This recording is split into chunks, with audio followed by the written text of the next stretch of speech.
Bonjour à tous, merci de nous retrouver pour ce nouvel épisode des podcasts de l'INSEC MSC. Et aujourd'hui, on va parler des marchés financiers. Donc une fois de plus, avant tout, je remercie la CIC de nous accueillir dans ses locaux. Et donc je vais passer la main à Stéphane qui va se présenter, qui est le professionnel du jour. Bonjour, eh bien écoutez, je suis Stéphane Roire, donc je suis gérant de portefeuille au sein de CIC Lyonnaise de Banque depuis 25 ans, 26 ans à peu près. J'ai fait mes premières armes au sein des banques populaires, toujours en gestion d'actifs. Des banques populaires, je suis passé au CCF, avant que ce soit racheté par HSBC, toujours en gestion d'actifs, et donc depuis 25 ans au CIC, où j'exerce donc le métier de gérant pour compte de tiers, avec une clientèle essentiellement de particuliers, fortunés, et de quelques institutionnels, fondations, congrégations, diocèses. D'accord, très beau parcours, on aura l'occasion d'y revenir dessus. Et forcément, qui dit INSEC dit étudiant. Romain qui nous accompagne aujourd'hui, je t'en prie. Bonjour à vous, donc moi c'est Romain Roumier, donc je suis actuellement alternant en parcours Master 2 Analyse financière internationale à l'INSEC. Je suis en alternance chez Ingenico, ceux qui s'occupent des TPE bancaires, moyens de paiement. Et donc là-bas, j'exerce le poste de contrôleur de gestion depuis maintenant 1 an et demi. D'accord. Et aussi, à côté de ça, je suis membre d'un réseau qui s'appelle Innovea. Et j'ai ma boîte de gestionnaire de patrimoine à temps partiel, autre que entre mes études et mon alternance. Aujourd'hui, donc, pourquoi est-ce que j'avais envie de parler des marchés financiers? Alors l'idée, elle n'est pas que de moi, hein. J'ai quand même des étudiants qui nous ont demandé de parler de ça. L'idée, c'est que dans des temps aujourd'hui où tout va vite, tout fluctue, j'avais envie à la fois de parler, je dirais, de Stéphane, et vous allez représenter le temps long, je dirais, des marchés financiers, et de Romain qui, avec sa jeunesse, et vous avez vu sa multitude d'activités, sa vision de temps court. D'accord ? Donc, avant d'aller plus loin, Romain, est-ce que toi, tu peux nous indiquer comment est-ce que tu vois le marché financier avec ton regard? Moi, c'est tes mots que je veux. Alors pour moi, le marché financier, il est assez complexe. J'ai mis un moment à le comprendre et je pense que je ne comprends pas encore parce que je manque de connaissances certaines. Et le marché financier est une grande place où beaucoup de monde joue. Où pour moi, ça reste avant tout un peu le reflet du comportement humain de façon généralisée. C'est-à-dire que là, on le voit actuellement, par exemple, avec des personnes comme Trump, où du jour au lendemain, on va sortir une information, quelle qu'elle soit. Cette information va avoir un impact immense sur les marchés, ou moindre. Mais ces derniers temps, on voit quand même que le marché financier est un peu basé sur plus grand-chose, finalement. Avant, j'avais une idée du marché financier où je pensais que les valeurs d'entreprise étaient cotées sur des analyses financières, sur des valeurs réelles qui pesaient en fonction de plein de ratios qu'on calculait, où il y avait des analystes qui venaient mesurer tout ça et qui pouvaient donner la juste valeur d'une action d'une entreprise, par exemple. Or, actuellement, depuis que Trump est devenu président et que tous les événements se sont passés, notamment avec les actifs comme les cryptos ou autres, je me suis aperçu que est-ce que ces fameux marchés financiers étaient réellement fondés sur des éléments justes et mesurables, ou est-ce qu'ils suivaient juste des comportements humains où on y retrouve beaucoup de vanité et d'orgueil finalement. Stéphane, est-ce que aujourd'hui, toujours avec ce recul, est-ce que ce que dit Romain, et je ne vais pas dire à côté de la plaque parce que je partage une grosse partie de cette analyse-là, mais est-ce que vous confirmez, infirmez ?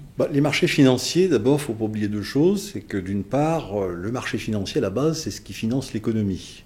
Introduction en bourse, augmentation de capital, opération de fusion-acquisition, émission obligataire. Donc s'il n'y a pas le marché financier, l'économie, elle ne fonctionne pas. Donc ça, c'est du côté de l'économie réelle, j'allais dire. Et puis il y a du côté investisseur, pour ceux qui investissent dans ces produits-là, pour se constituer un patrimoine, pour spéculer aussi. Donc on retrouve effectivement, je dirais, du côté de l'investisseur ces deux aspects. C'est à la fois le côté court terme et puis l'aspect long terme. Nous, quand on gère des portefeuilles, on s'intéresse essentiellement au long terme. Pourquoi ? Parce que le portefeuille titre, les placements financiers dans le patrimoine d'un client, c'est une des briques de leur patrimoine. Il y a l'immobilier, il y a le cash, il y a la forêt, bref, il y a une multitude de briques, comme on dit, dans ce patrimoine. Et le portefeuille titre, les placements financiers sont un des éléments de ce patrimoine. Donc je dirais que les marchés financiers, vous avez utilisé l'expression « jouer en bourse ». Nous, on n'aime pas trop cette expression. On ne joue pas en bourse. Ce n'est pas un casino. On investit, voilà, même si on peut, de temps en temps, effectivement, j'irais profiter des anomalies de marché, comme on dit, parce que le marché, comme on dit, il est efficient à long terme, c'est-à-dire qu'il reflète la réalité de l'économie, mais à très court terme, il va subir des influences psychologiques, externes en quelque sorte, qui vont venir un petit peu dégrader, j'allais dire, cette image en fait qu'on peut avoir, ou la réalité des entreprises. Marché financier, les actions. Alors le marché financier, c'est les actions et les obligations, il n'y a pas que les actions, mais si on regarde les actions, on peut dire que c'est le placement le plus risqué à court terme, mais le moins risqué à long terme. Donc il y a ces deux côtés qu'il faut, j'allais dire, sur lesquels il va falloir jouer selon son horizon d'investissement. D'accord. Et pour aller un petit peu plus loin, là on va commencer à parler un petit peu de vous, parce que c'est quand même vous qui êtes très, très intéressant. Quelle est votre journée type ? Ça commence à quelle heure ? Ça finit à quelle heure ? L'idée c'est aussi je dirais, de donner envie à nos étudiants et à tous ceux qui vont nous regarder que potentiellement, professionnellement parlant, ils peuvent s'insérer dans cette voie. Moi déjà, je suis gérant d'actifs, gérant de portefeuille pour compte de tiers. Donc en face de moi, j'ai des clients qui m'ont confié un portefeuille avec un horizon d'investissement, avec un niveau de risque, et donc je gère pour eux. Donc une journée type, je dirais que la base de notre métier, c'est déjà l'information. Donc on lit beaucoup. On lit bien évidemment la presse financière, ce qui s'est passé sur les marchés, on reçoit une multitude d'analyses, ça peut être des macroéconomistes, des stratégistes, etc. On a une multitude de sources d'informations qu'on va effectivement intégrer dans nos données. On va également avoir des informations microéconomiques, des analyses financières. On parlait tout à l'heure de la réalité d'une société, son bilan, etc. Donc tous les jours, on reçoit des analyses financières avec ce qu'on appelle des target price. Là, ce titre-là, il vaut 100. On pense qu'il vaudra 120 dans 12 mois parce que tel et tel élément, etc. Donc c'est une multitude d'informations qu'il faut savoir digérer. Donc ça, je dirais que c'est un point important dans la journée.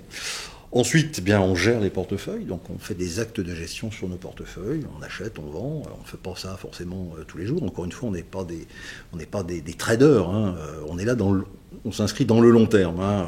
Voilà. Donc on investit dans des entreprises pour lesquelles on estime qu'il y a une valeur ajoutée à attendre, parce qu'il y a c'est une thématique qui nous semble intéressante. Donc voilà. Et puis ensuite, on rencontre nos clients, parce que comme je disais, on a des clients en face qui nous confient leur portefeuille, donc bien évidemment, on rend des comptes. Donc on voit régulièrement nos clients, on fait des visios avec des directeurs financiers de holding pour lesquels on gère une partie de la trésorerie, etc., etc. Donc c'est des journées qui sont finalement assez, assez variées.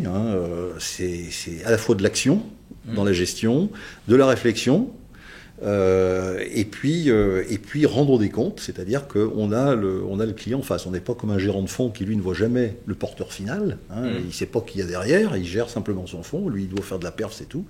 Nous on a le client, on doit rendre des comptes directement au propriétaire du portefeuille en quelque sorte. Donc ça c'est, je dirais, une journée type. Alors après, en termes d'organisation, on n'est pas tout seul à réfléchir dans notre coin. Quand j'ai commencé ce métier il y a presque 40 ans maintenant, pas tout à fait, 38 ans, je dirais que la gestion, ça avait un côté un peu romantique. Chacun refaisait le monde un peu dans son coin. Il y en a qui achetaient des valeurs, d'autres qui en achetaient d'autres, pas les mêmes, pas en même temps, etc. Donc chaque gérant, finalement, c'était une micro-société de gestion. Chacun faisait un petit peu ce qu'il voulait. Le métier, c'est quand même organisé, il y a des process de gestion, il y a des contrôles, la réglementation, on y reviendra peut-être, mais tout ça a considérablement évolué, et aujourd'hui, ce sont des gestions qui sont essentiellement collégiales, c'est-à-dire qu'on a des comités valeurs, on a des comités taux, on a un comité d'allocation d'actifs, où on discute de ce que l'on pense, de ce que l'on veut faire, et ensuite on met en application cette politique avec plus ou moins de latitude par gérant, mais il faut qu'il y ait quand même une structure et un process qui soit transparent pour les clients et pour nous comme cadre de gestion en quelque sorte. Et donc justement à ces clients, aujourd'hui, je dirais dans le cadre de vos missions, quels sont les produits qu'offre la CIC? Quelle est l'approche que vous avez avec les clients? Parce que c'est vrai, quand on vous entend, vous êtes rassurant, donc il faut. Voilà. Nous, on intervient en collaboration avec les collaborateurs qui sont dans le réseau, les chargés de patrimoine, les banquiers privés, pour ceux qui font de la gestion de fortune. Et donc, le travail, j'allais dire, d'analyse des besoins du client est fait par ces personnes-là. Donc, quand on nous appelle en disant voilà, on va rencontrer monsieur ou madame Untel, on a fait une analyse de son patrimoine, de ses besoins, de son acceptation du risque ou pas, et donc on pense que voilà, il y a une brique de gestion financière qu'on a envie de mettre en place. Donc voilà, on rencontre le gérant qui va expliquer comment il va gérer ce portefeuille, mais le travail a déjà été fait un petit peu en amont, en quelque sorte. Après, bien évidemment, nous, on va vérifier quand même que le commercial ait bien vendu, entre guillemets, la prestation, parce que très souvent, un peu moins maintenant, les gens sont quand même un petit peu au fait quand même de la finance, mais il y a encore quelques années, les gens ne savaient pas trop la différence entre une action et une obligation. Bon, c'était un peu, et puis quand il y avait un petit coup de semence sur les marchés, alors là, c'était un peu la panique générale. Donc on vérifie quand même avec nos clients et on est obligé de le faire d'ailleurs dans le cadre de la réglementation européenne, MIF 1, MIF 2, ce qu'on appelle le questionnaire investisseur, vérifier si le client il correspond bien à la prestation qu'on lui a proposée. Un compte dynamique, ça implique tel et tel risque, telle volatilité, il y a tout un tas d'éléments qu'il faut prendre en compte, donc ça on le vérifie. Moi je me souviens quand j'étais très jeune gérant, j'avais démarré depuis pas très longtemps, il y a eu le krach d'octobre 87. Vous ne vous en souvenez pas, vous n'étiez pas né. Mais en octobre 87, la bourse a perdu 20% en une séance. C'était la première fois que ça perdait autant depuis quasiment le krach de 1929. D'accord.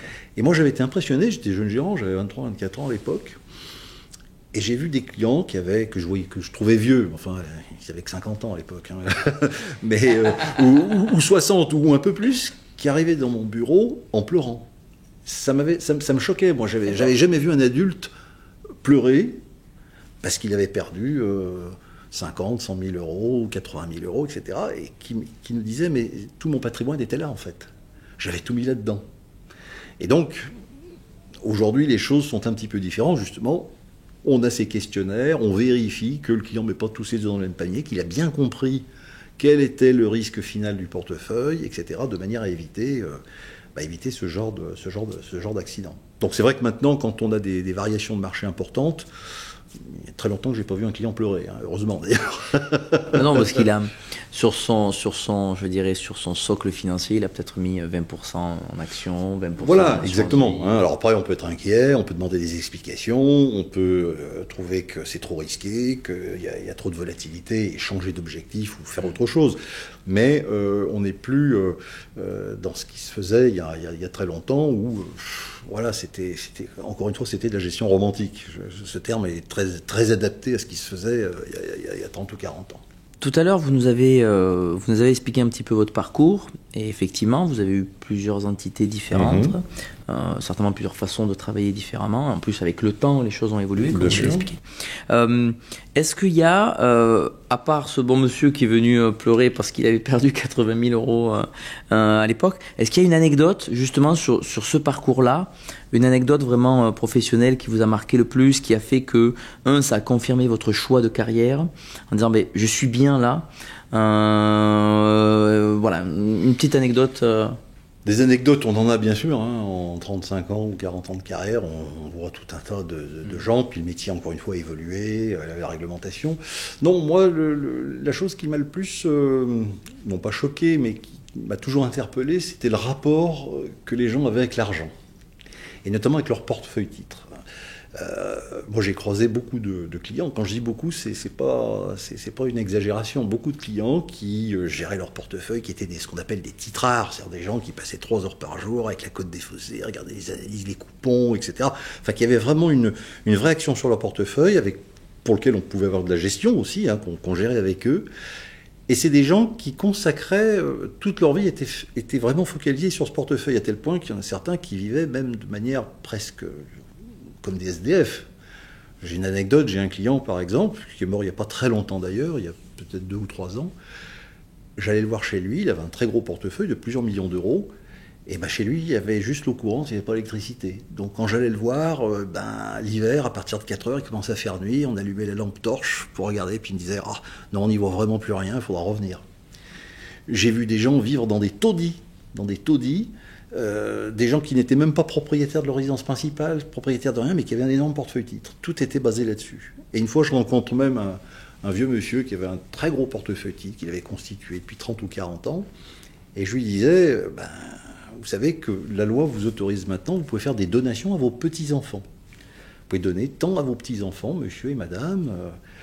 Ça peut être intéressant, surtout que vous avez un portefeuille qui est ancien. Il y a des plus-values latentes importantes, donc le fait de donner les titres, eux, ils pourront les revendre sans plus-value, avec les prix de revient, etc.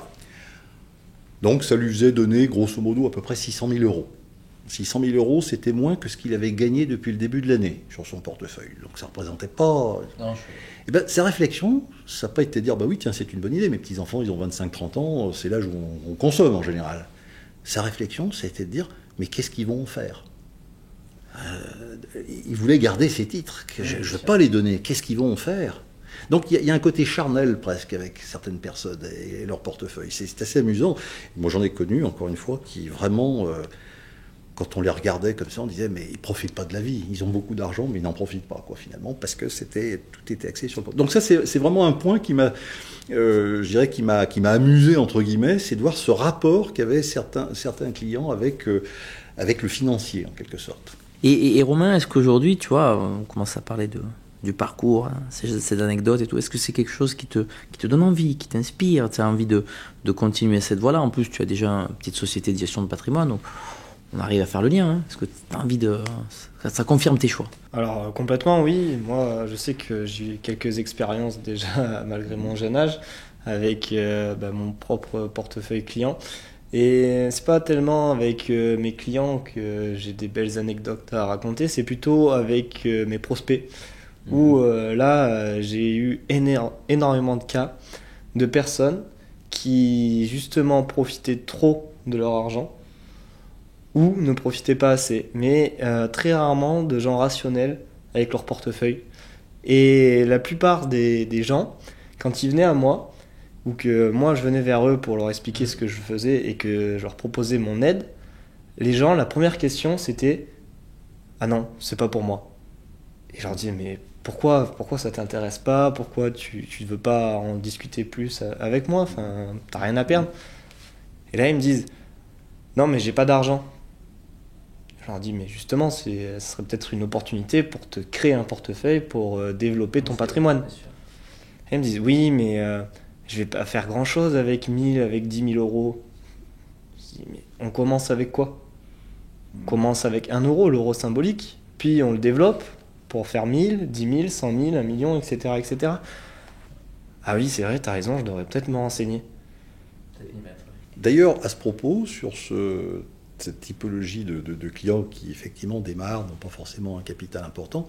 Moi j'ai souvent cette question de certains de mes clients qui me disent tiens, pour mon fils ou pour mon petit-fils, je vais lui ouvrir un petit plan d'épargne pour mettre un peu d'argent pour son anniversaire, pour les études, je sais pas quoi, enfin bref. Et j'ai eu récemment le cas d'une personne qui me dit voilà, un gamin à 2 ans, je vais lui ouvrir un petit plan d'épargne logement, je mettrai 50 € par mois, comme ça plus tard il aura un petit capital. Je lui dis, mais pourquoi un plan d'épargne logement? Ça rapporte, je ne sais pas combien, 2-3% par an. Je dis, le gamin, il a 2 ans, il ne va pas y toucher avant 20 ans, minimum. Je dis, moi, je mettrais tout en action.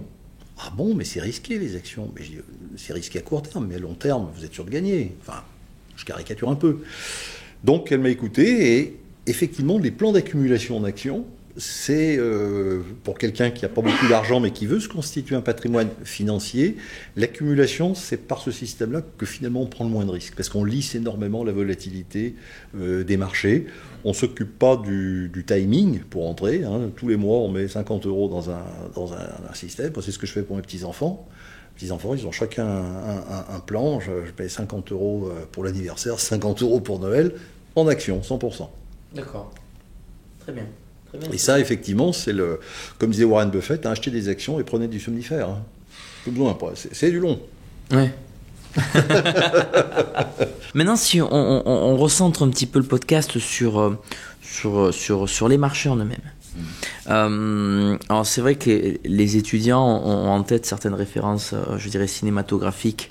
On a tous vu The Big Short, on a tous vu Margin Call ou sur la crise de 2008. Et c'est vrai que moi, c'est l'année où je suis sorti de l'école et j'ai une connaissance à moi qui est pris chez Lehman Brothers et puis 15 jours après qui nous renvoie une photo où il est avec ses cartons. Bon, mais ça c'était une autre histoire. Mais est-ce que depuis 2008 les choses ont vraiment évolué? Sur quel sujet? J'imagine que les normes ont été de plus en plus drastiques. Est-ce que ça a vraiment jeté un froid sur la façon d'opérer votre métier, vous qui justement avez ce temps long? Je dirais que la crise de 2008 elle a été effectivement profonde, brutale, parce que c'était une crise systémique du système financier lui-même, avec les subprimes et puis le château de cartes derrière.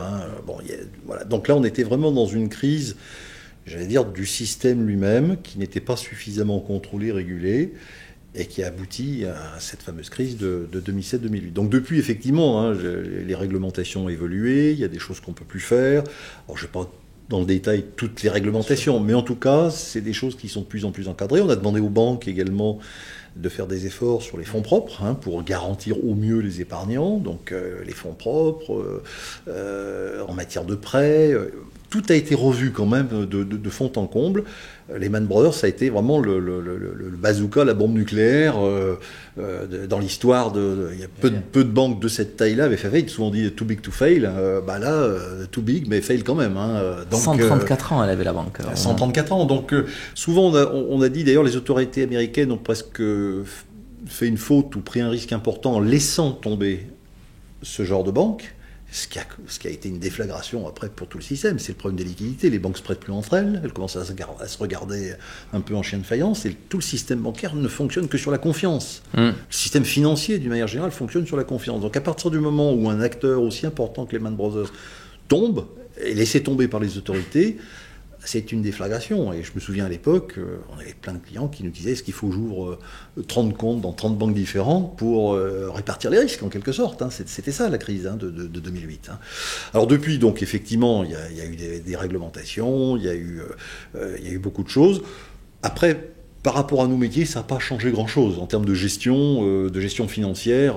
Je dirais que la chute de Lehman Brothers, au contraire, a créé d'énormes opportunités pour ceux qui ont eu le courage d'investir un petit peu en fin 2008, après la chute de Lehman, ou début 2009. Ceux-là sont très largement gagnants aujourd'hui. De toute façon, dans toutes les crises, ça crée des opportunités, parce que c'est un moment où, justement, plus rien n'a de prix. Donc on est incapable de donner un prix à un actif, parce qu'il n'y a plus de référence, il n'y a plus rien, tout s'effondre.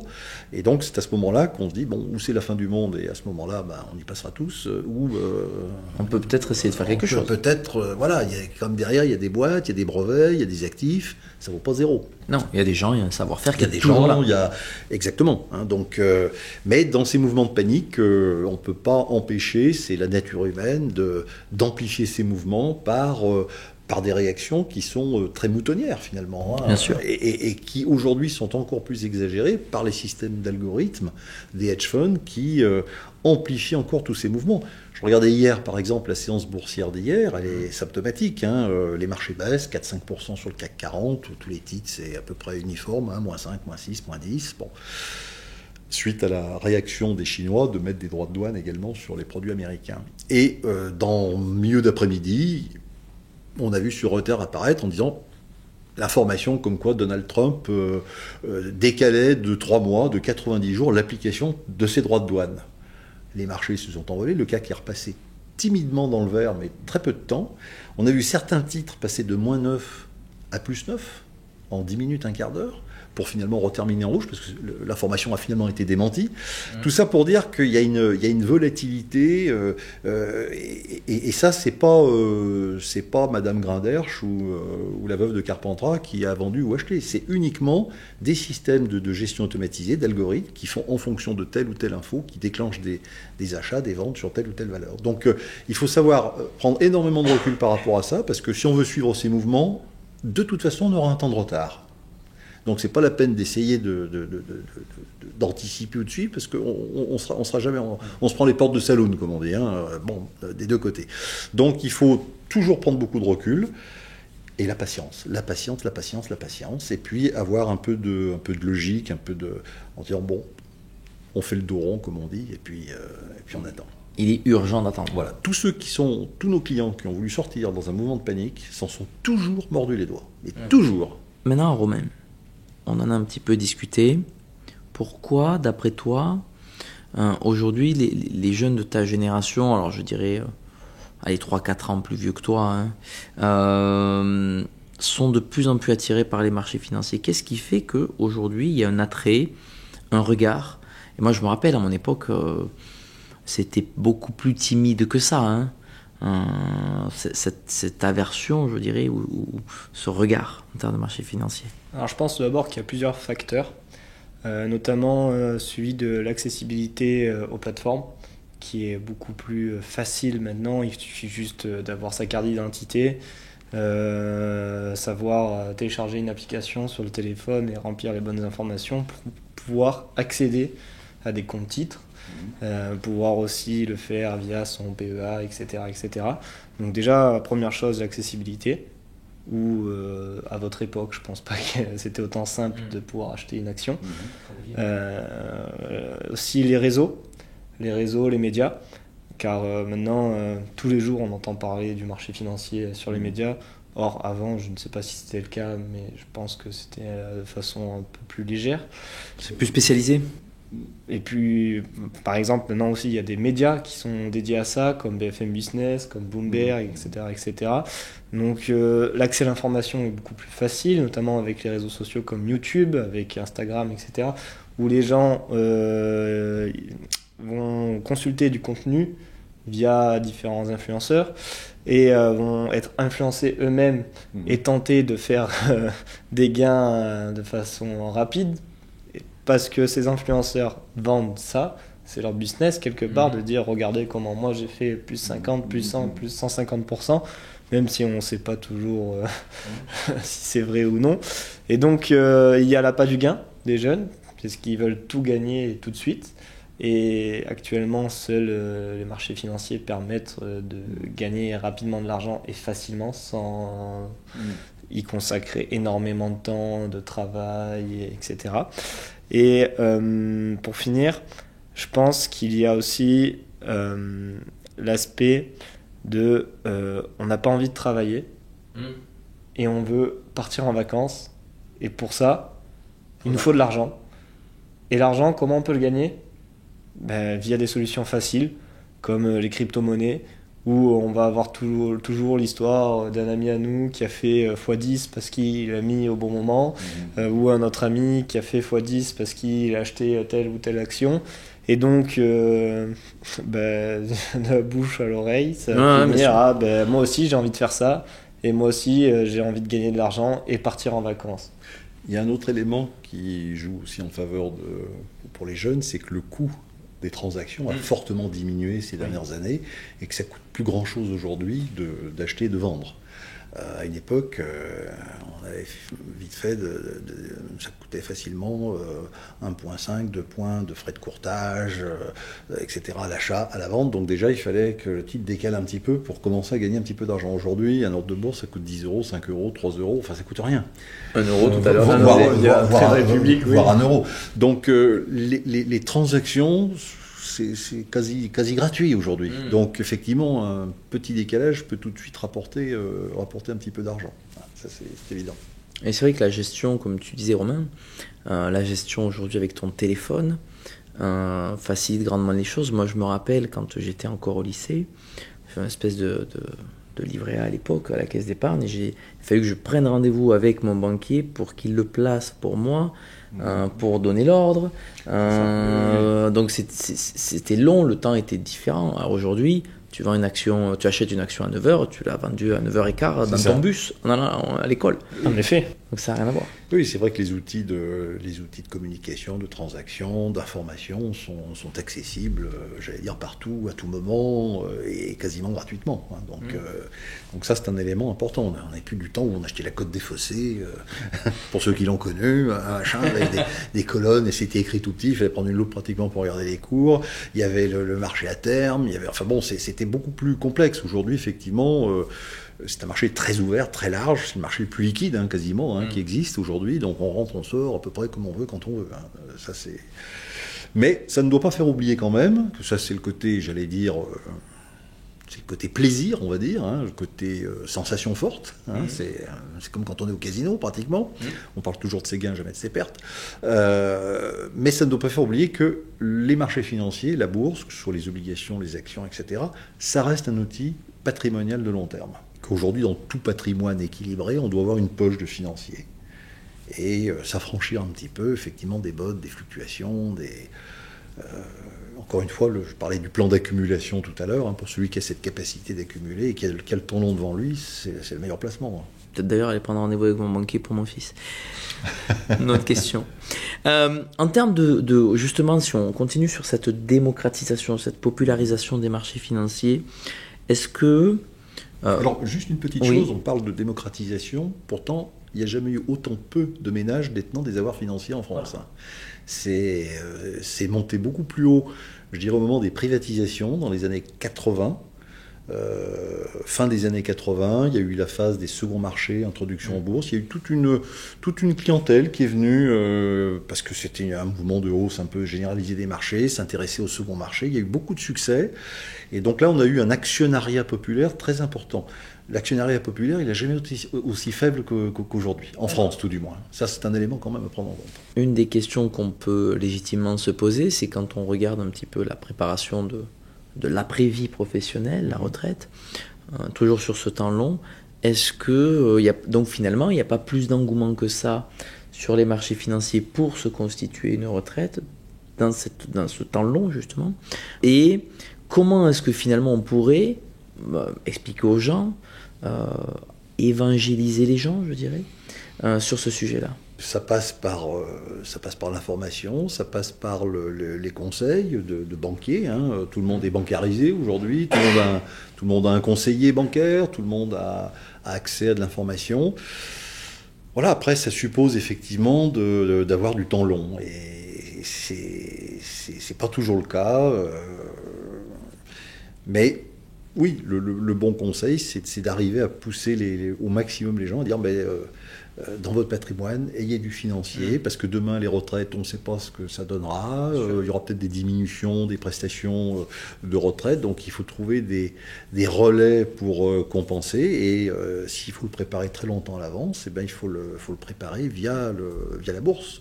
La bourse n'est que le reflet de la croissance économique, de l'enrichissement généralisé des nations, des sociétés, etc. Donc, elle a une tendance ascendante, forcément, même s'il y a des à-coups à court terme, on suit la tendance de fond générale. Dans ce cas-là, j'avais une question pour vous.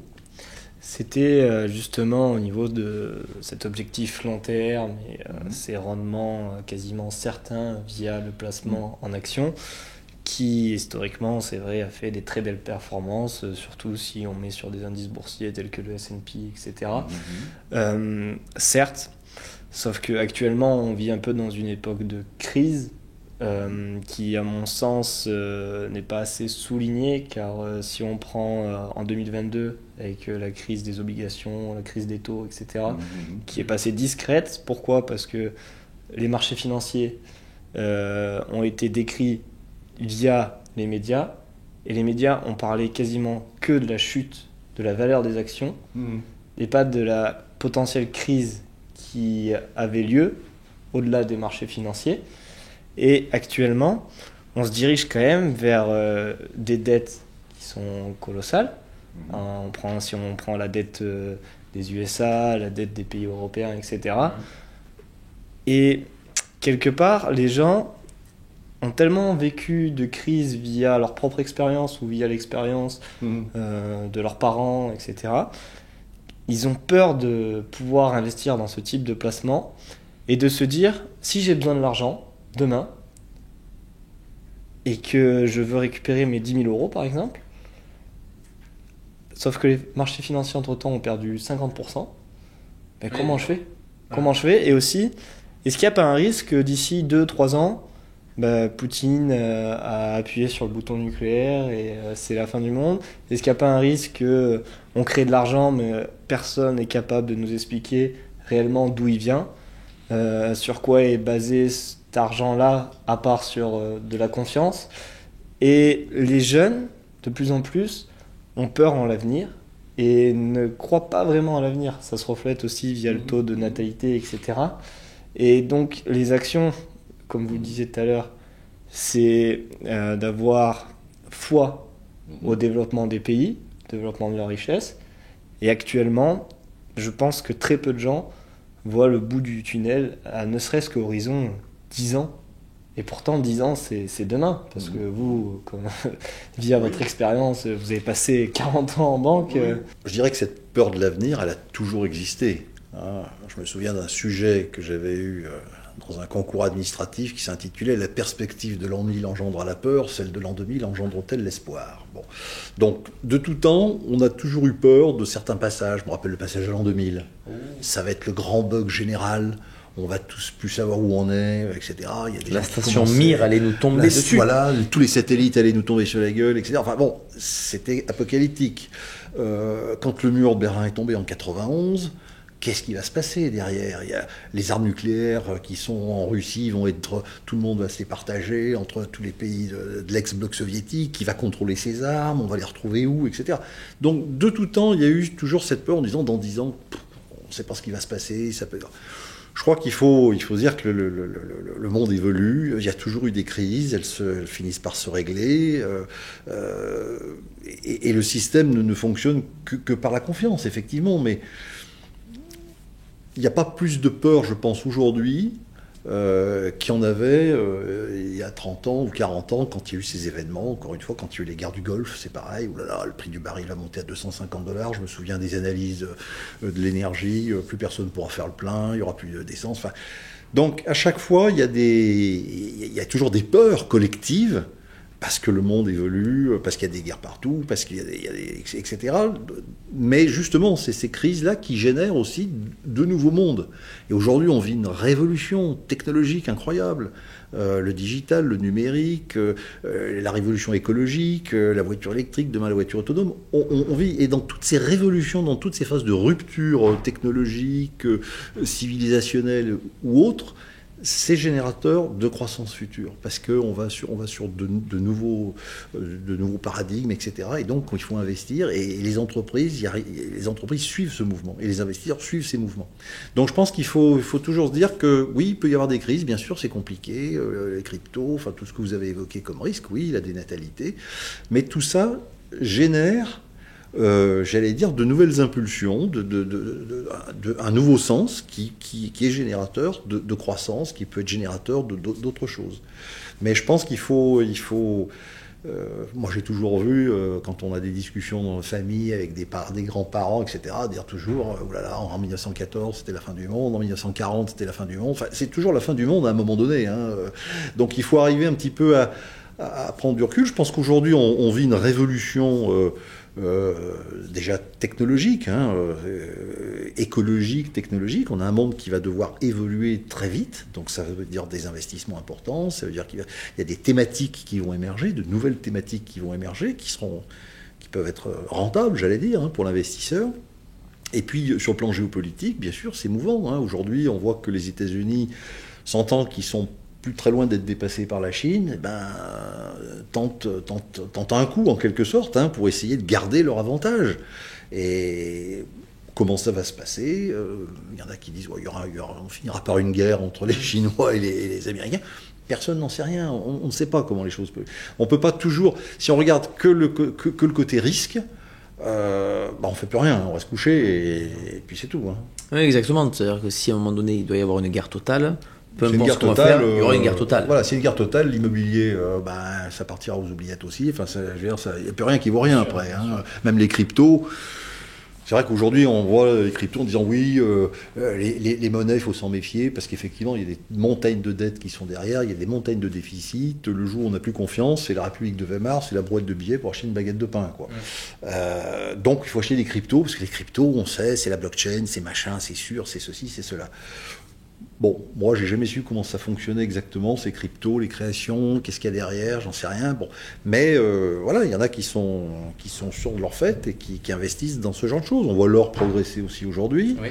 L'or qui bat de record. Donc, effectivement, il y a un problème probablement d'endettement généralisé, peut-être de confiance dans les monnaies.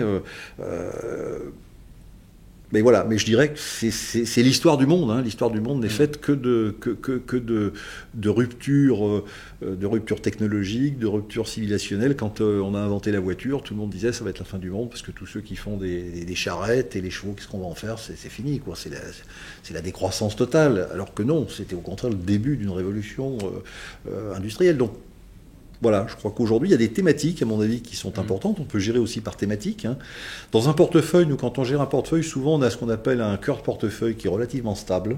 C'est vraiment des convictions fortes à long terme, sur des thématiques, sur des valeurs, sur des zones géographiques, etc. Ça bouge relativement peu. Puis à côté, on a ce qu'on appelle la gestion satellite. C'est la gestion qui est un petit peu plus opportuniste, où on va tenir compte d'un timing de marché, on va tenir compte d'une info en particulier, d'un secteur qui peut être mis sous le feu de l'actualité pour telle et telle raison, etc. Et on va s'y intéresser, mais on sait qu'on ne va pas forcément y rester très longtemps, parce que c'est temporaire, et que derrière, il faudra revenir dans notre cœur, dans notre allocation d'actifs. Pour continuer sur ce contexte économique, voilà, on a 3 séances consécutives à la baisse. Les gens sont en train de s'arracher le peu de cheveux qu'ils ont sur la tête. Est-ce que c'est pas une opportunité? Pour beaucoup, c'est une opportunité. Oui, de toute façon, quand on a ce genre de phénomène j'allais dire, de cassure un peu d'un trend un peu régulier. Alors, il y a une crise, il peut y avoir des craintes, etc. Mais souvent, c'est des points d'entrée qui peuvent être intéressants sur un marché. Alors, le problème, c'est que on n'achète pas au plus bas, hein, ça personne ne sait faire, et on ne vend jamais au plus haut. Donc, à un moment donné, il faut se lancer, entre guillemets, se dire, tiens, cette valeur, ça faisait très longtemps que je la surveillais, j'arrivais pas à l'acheter parce qu'elle était trop chère. Maintenant, tiens, elle redevient intéressante, je regarde les ratios de valorisation, je regarde le PER, je regarde les prévisions de résultats, je regarde ceci, cela, son avantage compétitif, et puis je dis, tiens, là, il y a une vraie opportunité. Par exemple, quand l'Allemagne a lancé son plan de relance il n'y a pas longtemps de 800 milliards en disant qu'il va falloir investir dans les infrastructures, dans l'armement, parce que les États-Unis se retirent, moi j'avais acheté du Thales 15 jours avant, j'ai gagné 30% en 5 jours.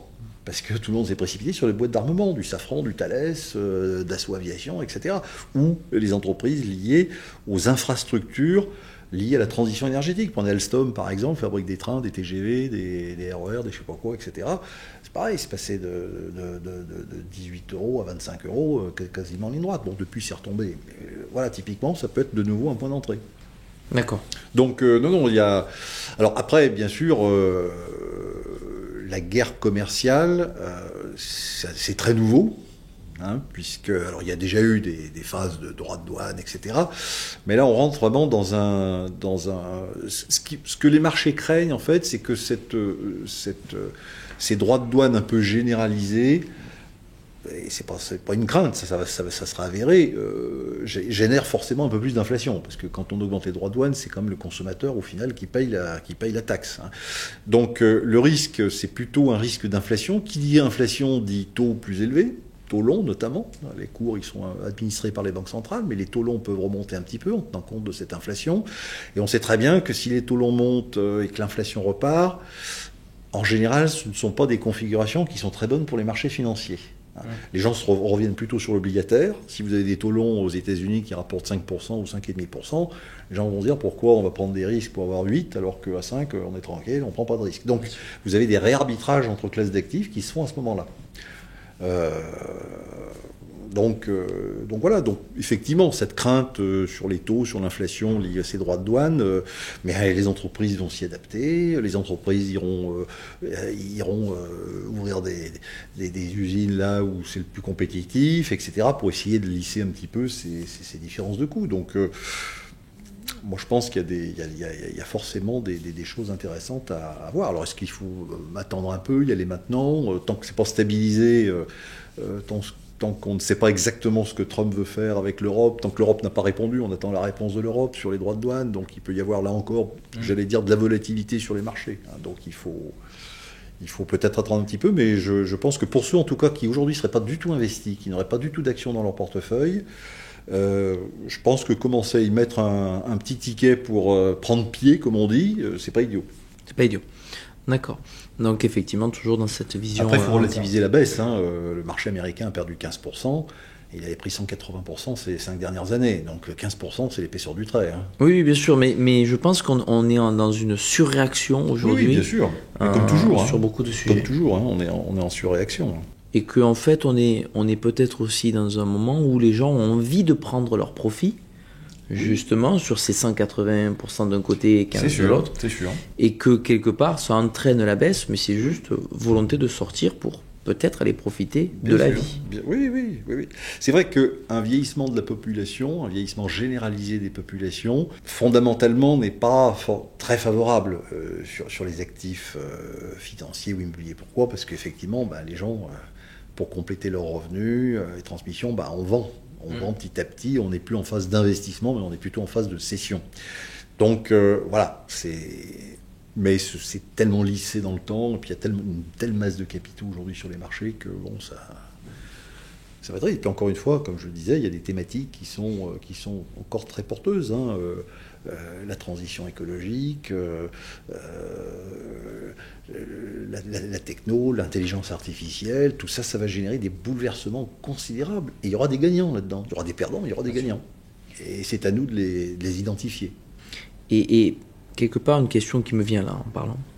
Est-ce qu'aujourd'hui, justement, sur ces valeurs autour de la défense, est-ce que la banque, pas que la banque des marchés financiers, mais la banque en général, porte un regard un petit peu différent, ou quelquefois on aurait pu avoir, alors pour des questions de valeur ou d'éthique, d'éviter de financer ce type de société? Est-ce qu'aujourd'hui, avec un regard plus froid, on oublie un petit peu ce côté je vais aller financer des missiles, des munitions, des armes pour continuer à alimenter un circuit économique, quoi. Bien sûr.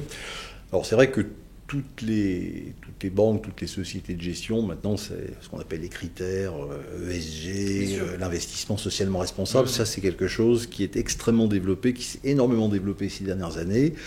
Et nous, CIC, comme d'autres banques, on est bien évidemment très attachés à offrir à nos clients des produits financiers qui respectent un certain nombre de critères, et surtout nous, en plus de ça, CIC Crédit Mutuel, on est une entreprise à mission, on se veut vraiment intégrer dans la communauté, etc. Donc on est très, très regardant, bien évidemment, et très à cheval sur le respect vraiment d'une certaine déontologie à tout niveau. Après, les choses peuvent évoluer un petit peu. C'est vrai que l'armement, on peut se dire, quand il s'agit de voir ça du côté d'une défense plutôt, c'est ce que me disait une fois un institutionnel qui avait un cahier des charges extrêmement sévère sur tous ces investissements-là, pas d'armement, pas de pétrole, pas de machin, etc. À un moment, il me dit, oui, mais enfin, on a le droit de se défendre quand même. Donc, je dirais que là aussi, les choses peuvent un petit peu évoluer à la marge. C'est sûr qu'on n'investira pas dans une boîte qui fabrique des missiles, des mines antipersonnelles, qui fabriquera des gaz toxiques, de la guerre chimique, etc. Ça, c'est sûr qu'on n'ira pas. Maintenant, une boîte qui fabrique des missiles de défense, des blindés, etc., ça fait partie de la défense nationale, de se protéger. Je ne pense pas que ce soit que ça sorte des critères que l'on met en avant. Non, c'est toujours intéressant. Malheureusement, le monde change et le regard qu'on va porter sur certaines sociétés peut, et à mon sens, doit changer. Dans nos métiers, ce sont des métiers humains quand même. On a affaire à des gens derrière qui nous confient quelquefois le fruit du travail d'une vie. Donc je pense que les qualités, c'est l'écoute. Faut être sûr j'allais dire, qu'on a bien compris les besoins qui sont exprimés en face de soi, l'écoute. La curiosité. Je crois qu'il faut être curieux, aller sortir des sentiers battus, aller voir si on a bien tout regardé, si on a bien vu ceci, s'il n'y a pas quelque chose à faire de ce côté-là, etc. Donc la curiosité, la rigueur, bien évidemment, parce qu'on fait dans des métiers d'argent, il faut être très, très rigoureux, hein, très rigoureux. Et puis de l'humour. Ah, parce que quand même. Il faut toujours prendre les choses du bon côté et avoir de l'humour et de l'optimisme.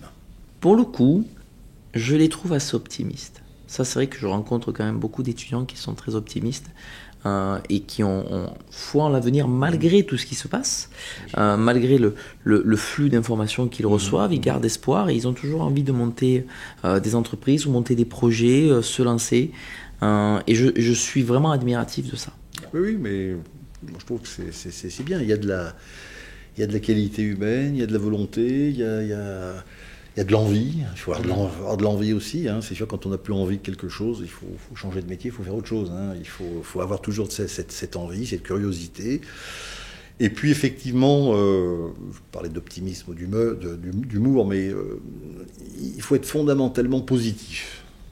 Voilà. Ça, c'est vraiment... si on commence à broyer du noir dès qu'on ouvre un truc, voilà, on rentre dans un couvent, on se met dans les ordres et puis terminé, quoi, hein, et on est contemplatif. Est-ce que d'ailleurs tu te reconnais toi dans ces soft skills? Est-ce que moi je te connais donc je saurais quoi répondre, mais moi je positive beaucoup. Je suis quelqu'un qui est énormément positif et qui à chaque fois essaye d'avancer. Bien évidemment, on est jeune et parfois on prend des portes. Parfois, on fait du négatif parce que malgré tout, il arrive des événements dans la vie qui font que le négatif est là. Mais il faut savoir toujours rebondir. Et que ça soit à l'école, dans la vie personnelle, dans le sport, garder cette rigueur, cette discipline pour essayer de toujours positiver et d'aller vers l'avant. Et justement rencontrer du monde et faire des podcasts, essayer de développer d'évangéliser. C'est ça, de parler de ce qu'on aime et de faire ce que l'on aime. Bon, mais le podcast touche à sa fin. Je vous remercie énormément d'avoir participé à ce bon moment d'échange.